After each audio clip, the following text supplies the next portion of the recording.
The peace of our blessed Lord be with you. I hope this message meets you in the best of health conditions as the Lord brings us to the 35th day of our 40 for fulfillment experience.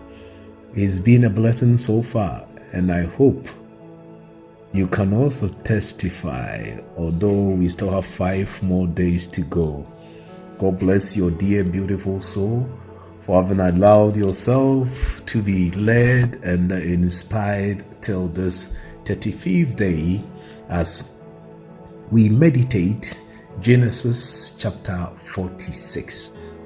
As usual, I present you a summary of this beautiful chapter. A chapter that begins once again with the main protagonist, that is Jacob, the last of the patriarchs. Look at how the chapter begins. In chapter 46, we read, Israel set out with all that he had, or all that was his.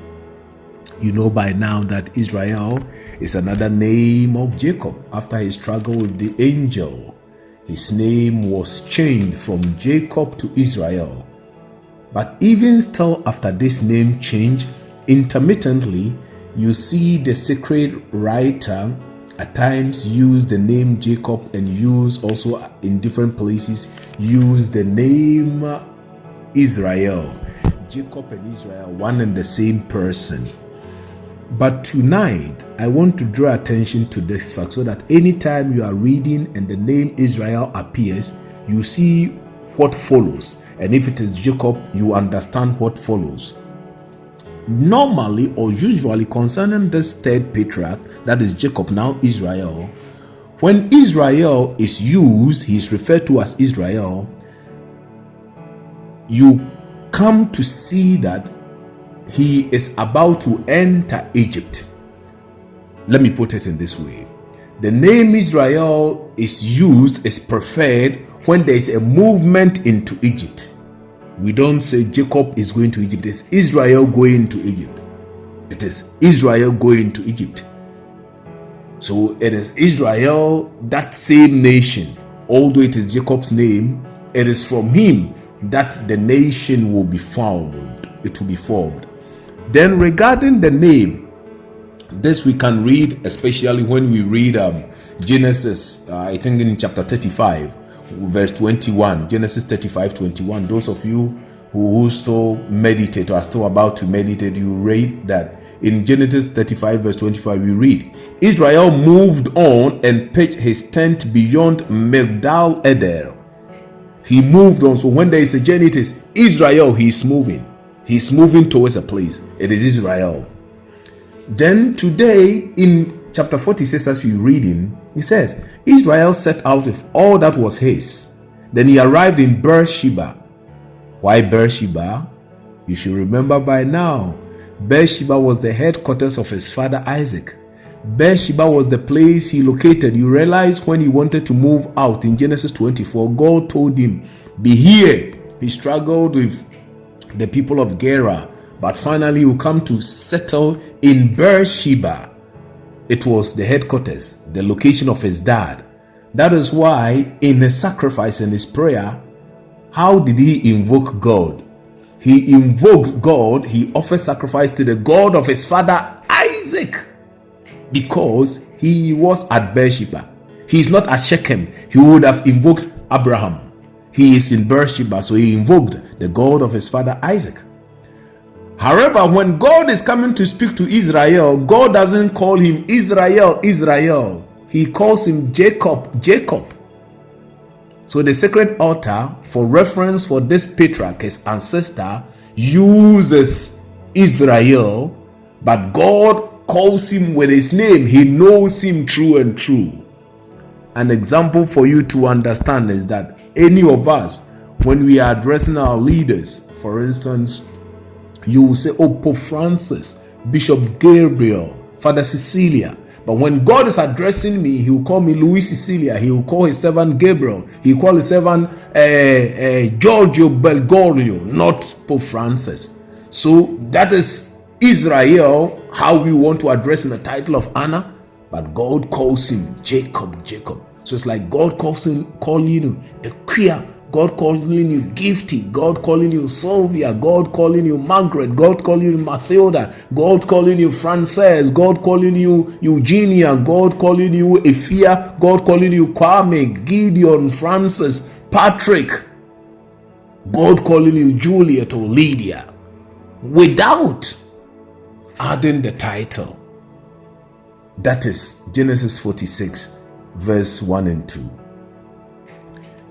I tell you, by this time, if you have been faithful with the readings, there is a theophany. What is a theophany? God manifests himself because there is a threat. You don't have to think that this journey was something that Jacob accomplished with his teeth, 36 teeth, or no. All his teeth, oh no. It was a difficult decision to make. Why was it a difficult decision? Because he was leaving the promised land. There's going to be a threat on his descendants and a threat on the land. This is how I explain it. Threat on the land because he's leaving Canaan, the promised land. Who is going to inherit it? 2, in moving all his family to another territory, they were going to expose themselves. You are not at home. You are going to be dependent on somebody. You're going to live in somebody's land. So your life is going to be in danger. But God steps in to assure him. I tell you, anytime there is a threat to the promises, God comes to bring a reassurance. And today, God himself is telling him to go to Egypt and not to be afraid because he was going to accompany him. Don't go to Egypt without God's instruction. It is only when God has intervened and declared, hey, my daughter, Charlotte, you can go. Then you can go. Hey, my son, Francis, you can go. Lawrence, you can go. Benjamin, you can go. That is when you make the bold step to advance. So, chapter 46, verse 1 to 7. This is the summary. Jacob is now ready. He gets the reassurance, so he's going to move with his family, with his possession. Note that in chapter 45, verse 20, Pharaoh told him not to think about bringing anything because they were going to receive better and more durable things in Egypt. But here we see Jacob still bringing enough things for the journey. And I'll explain to you why Jacob carried enough possessions, all that he had. But it's not everything that he had. Remember, his grandfather Abraham had bought the Cape of Machpelah, where Sarah and Abraham have both been buried. But in moving out, and even Isaac, he does not carry with them the remains. So it is not everything. This is a hyperbolical statement. It's not everything that Jacob carried. But later in the last part, that is verse number 28, verse 28 to 34, I will explain to you why he carried all these things along, although he had been promised better things in Egypt. So that's the first part, a summary of 46, 1 to 7. God calls him Jacob. Jacob, he knows him. Doesn't call him by his title, Israel. God manifests to assure him to embark on this journey, not to be afraid. And in this same verse, chapter 46, this is going to be the last manifestation of God to a patriarch. After this manifestation, God is not going to appear to any patriarch directly again till in Exodus chapter 3 verse 6, when God will reveal himself to Moses in the bush that was burning but was not consumed. Pay attention. So this chapter is very important for us. Jacob meets God. God reveals himself to Jacob here in chapter 46. Directly, there is not going to be any divine manifestation, theophany like this. God directly, one-on-one with a patriarch. It's not going to happen again till Exodus. So you can see how many years will pass in Exodus 3 verse 6. Then in the next section, that is from verse 8 up to verse 27, we are told the number of people. So by now, the 4 women who had given birth to these children we have Leah, the eldest. Leah and all the children he had given birth to and their descendants, we are told that they were 33 in all. That is Genesis 46, chapter 46, we are reading verse 14. Pay attention. Chapter 46, verse 14. All the descendants that Leah had given. So these were the sons of Leah that he bore to Jacob in Padan Aram, along with his daughter Dinah. 33 persons in all, sons and daughters. Note this number, 33. However, when we come to the servant of Leah that he gave to Jacob, who was called Zilpah, Zilpah in chapter 46, verse 18, gave birth to the children in all and their descendants. There were 16 persons. These are the children of Zilpah whom Laban had given to his daughter, since he bore to Jacob 16 persons in all. So Leah and his descendants are 33. Zilpah, however, is 16. So the number of Zilpah is half that of her mother or her mistress. You realize that in the same case, Rahel's number will be double of that of Bilhah. It tells you that the number of the mistresses outnumbered that of their servants. While Leah and the family descendants are 33, that of Zilpah is 16, half of it. We come to Rahel. Rahel descendant, the children and the descendant, the total number is 14. The slave girl of Rahel, who was called Bilhah, had 7, half of the 14. So in verse 22, these are the sons whom Rahel bore to Jacob, 14 persons in all. But when we come to Bilhah, we are told there were 7 persons in all. The sacred author is trying to tell us that the blessings in the womb of these mistresses were more than those of their maidservants, Zilpah compared with Leah and Bilhah compared with Rahel. Then the sum of the people that left Canaan for Egypt, we are told, is 70. Yes, when you count it, 33 plus 14 plus 16 plus 7 is 70. But we are told that in this number 70, remember 2 of them had died. 46 verse 12, the sons of Judah, Er and Onan, had died in chapter 38. So if they are dead in 38, they would not be part of the number that went to Egypt. How do we replace this number? Oh, the theory is that there was the 2 sons of Joseph that were born in Egypt, or others will say, oh, Joseph had left already in Egypt. He was not there. He was not part of the family that came. So we are talking of those who are coming into Egypt. Joseph is already there. If Joseph is already there, then how do we solve the mystery of 70 minus 2? It is Dinah and Joseph, or the 2 children Joseph had born to had given birth to in Egypt. Again, the number 70, as we read in Genesis 10 concerning Noah, is the sum of a large group of family. So we should understand it in that way.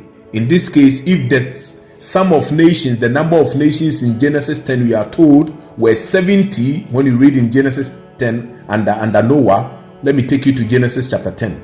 These are the descendants of Noah's sons. These are the descendants of Noah's sons, Shem, Ham, and Japheth, to whom children were born after the flood.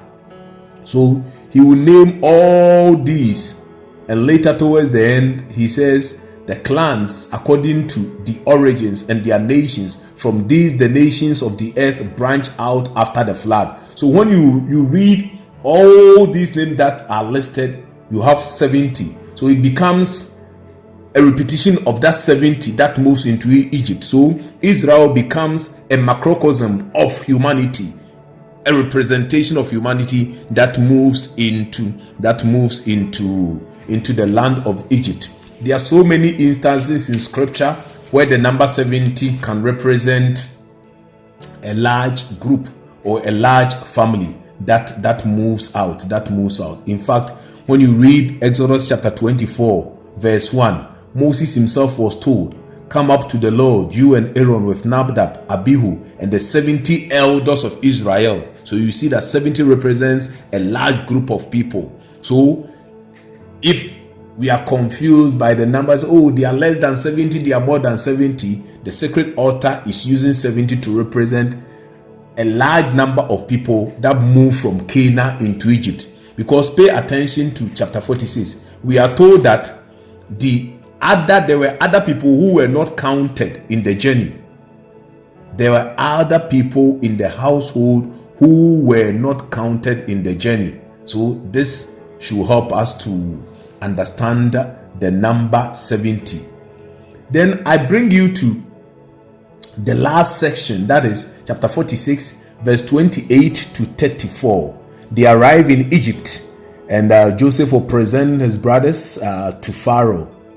And when they are presented, Joseph tells his brother Judah, when Pharaoh summons you, tell him that you are servants, and like your ancestors, you have been owners of livestock. They are given the land of Goshen. The land of Goshen is in the eastern part of the Nile, where the Nile entered the sea. And the reason why it was Goshen, we are told yesterday in chapter 45, that Goshen was fertile. If it was fertile, then it means that it was going to be a suitable place for the livestock, since they carried animals. The second reason why they settled in Goshen is that their religion, their practices were different from the Egyptians. So they wanted a unique place, a place, although they are going to depend on the Egyptians, they are now coming as different people. They still wanted to maintain their uniqueness, their identity. Later you understand this in Exodus chapter 8, verse 24 to 26. When God told Moses and his brother Aaron to go and bring the people out of captivity, he told Pharaoh, God says, let my people go that they may serve me. Pharaoh says, oh, okay, worship your God here. What was Moses' response? Exodus 8, 25, 26. We cannot sacrifice here because our sacrifices are abhorrent to your people. The people of Egypt could not behold the sacrifices of the Israelites. Why? Because the animals that the Israelites offered, the bulls and the livestock, the lambs, some of these animals were totems. They were worshipped in Egypt. So killing them and sacrificing them in their midst could have meant that they were killing the gods and goddesses of the Egyptians. So Moses will tell them it's better for us to move to the mountain where God has indicated. So we understand why today they don't mix with the people, but they move to Goshen to maintain their identity. We can learn from it. If somebody invites us to stay with, whether we travel, some of us who move out of Ghana and are not able to maintain our faith again. So I went to stay with these people, they were practicing this religion and I joined them because they brought me. No, you can still maintain your identity and your uniqueness as the people of Israel that moves into Egypt showed to us. Then in bringing the livestock, you might think that, oh, they didn't trust Pharaoh in leaving their possessions to come and inherit better things in Egypt. No. Joseph and his family wanted to be independent. They didn't want to burden the people of Egypt. And there's another powerful lesson that we learn here. Joseph is not bringing his family into Egypt so that they will come to inherit the places that the Egyptians want to inherit. Joseph was not going to practice nepotism. He and his family still trusted God because it was God who was bringing them, as the manifestation to his father said. Go, I will go with you to Egypt and I'll bring you back here, and Joseph will close your eyes. Friends, this is the summary of chapter 46. Very beautiful chapter. Jacob is afraid. Should he go? He is afraid because there is a threat to the promise on descendants, the promise on land. He is leaving Canaan. His descendants are going to be exposed to a different people. Then God comes to assure him. In this sense, he becomes the last patriarch who received this manifestation. Apart from this, the next time God will appear to a patriarch will be in Exodus 3. We are told the number 70 that moves, a symbolic number, that means that a huge number went into Egypt. Then in Egypt, They want to maintain their uniqueness as the people God has chosen.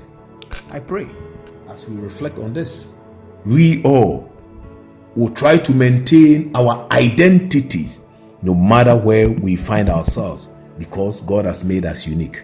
The peace of the Lord be with you. Amen.